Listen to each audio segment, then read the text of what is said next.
La France pourrait financer un projet destiné à des adolescents palestiniens de Jérusalem-Est à hauteur de 400 000 euros. Jusque-là, aucun problème, si ce n'est, Eric Azeldos, bonsoir, que les animateurs de ce projet, en tout cas l'un des animateurs, le principal animateur de ce projet, encore une fois destiné aux jeunes palestiniens de Jérusalem-Est, eh bien, est affilié à l'organisation terroriste du Front populaire de libération de la Palestine. Absolument, Dror, bonsoir. Bonsoir. Donc, nous allons expliquer un peu et contextualiser. Donc, c'est NGO Monitor qui a été en quelque sorte notre lanceur d'alerte. C'est notamment parce qu'on est à J-3 qu'on parle de cela aujourd'hui, c'est-à-dire que le 10 juillet, c'est la date de lancement du programme pour les jeunes de Jérusalem-Est. C'est donc une date fixée pour lancer un programme qui vise à proposer entre autres un soutien psychologique, des activités culturelles, mais aussi des activités sportives à environ 500 enfants du quartier de Silwan. C'est un quartier qui est situé à Jérusalem-Est. L'Institut français de Jérusalem-Châteaubriand est l'hôte de l'événement en présence du Bureau de coordination des affaires humanitaires des Nations Unies, du gouvernorat de Jérusalem, ainsi que des autorités régionales et locales françaises participant au projet. Sans oublier le fameux centre culturel Al-Boustan. Pour comprendre, le budget total du projet est assez colossal, vous l'avez dit, c'est précisément 394 928 euros. Le ministère français de l'Europe et des Affaires étrangères européennes donc le subventionne à hauteur de moitié, appuyé par des collectivités locales et notamment beaucoup de collectivités, beaucoup de communes qui sont connues pour leur position anti-israélienne notoire, à savoir notamment les communes de Rennes, d'Ivry-sur-Seine, de Gennevilliers ou encore le Conseil général de Loire-Atlantique. On a un tableau qui détaille bien le financement, en tout cas le détail du financement par un certain nombre d'entre elles, car on ne les a pas toutes détaillées. Donc il faut comprendre que ces collectivités locales sont régies et agissent sous l'égide, en tout cas dans le cadre de ce projet, du RCDP, c'est-à-dire le réseau de coopération décentralisée pour la Palestine. C'est une association française qui coordonne la coopération avec les organismes de l'Hexagone c'est-à-dire toute personne qui veut entretenir des relations culturelles ou autres avec des autorités palestiniennes ici. Donc le RDCP, il faut le comprendre également, a également des liens étroits avec l'organisation BDS. Alors, ce sont des subventions qui sont assez habituelles finalement. Donc le problème, il est lié à, encore une fois, l'animateur de ce projet à Jérusalem-Est. Exactement, Dror, et c'est là où le bas blesse, c'est-à-dire que le bénéficiaire du projet pour les jeunes de Jérusalem-Est n'est autre que le centre culturel Al-Boustan. Et l'un de ses fondateurs, c'est un certain Daoud Goul. Il faut savoir que c'est un Palestinien qui a été condamné plusieurs fois, la dernière fois en 2015, à 18 mois de prison pour son appartenance au FLP, le Front de libération de la Palestine. C'est une organisation terroriste désignée comme telle par le Canada, les États-Unis, Israël et, paradoxe, par l'Union européenne.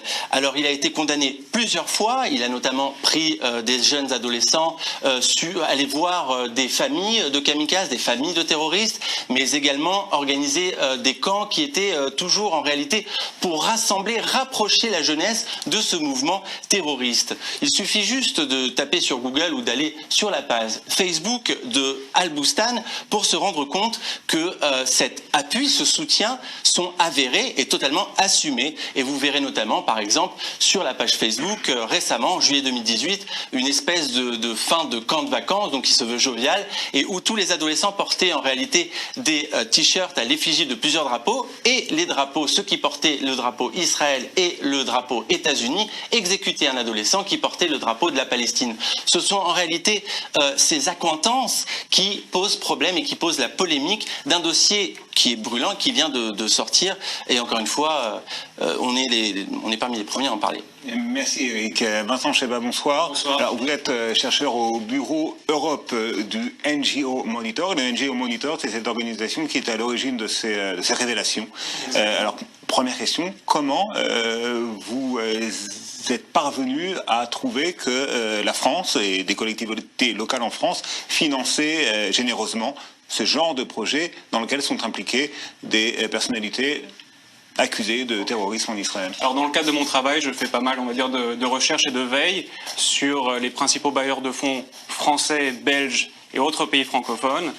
Et c'est vrai que je suis amené de temps en temps à jeter un œil donc sur des sites internet comme la Commission nationale de la coopération décentralisée, ça peut être aussi l'Agence française de développement, le consulat, ou bien regarder les données donc du ministère des Affaires étrangères. Et c'est vrai qu'en regardant un projet, je suis tombé donc sur Daoud Goul, qu'on connaît très bien à NGO Monitor, puisque, comme vous avez dit plus tôt, en 2015, il travaillait déjà pour une organisation palestinienne, donc une ONG, et il avait donc été condamné, non seulement pour son appartenance au FPLP, mais aussi pour essayer donc d'endoctriner la jeunesse palestinienne dans le cadre de ses fonctions au sein même de l'ONG. Est-ce que vous êtes en mesure de nous dire si les collectivités locales en France, qui donc encore une fois financent ce genre de projet, savent qui est Daoud Goul et quel est son passé surtout?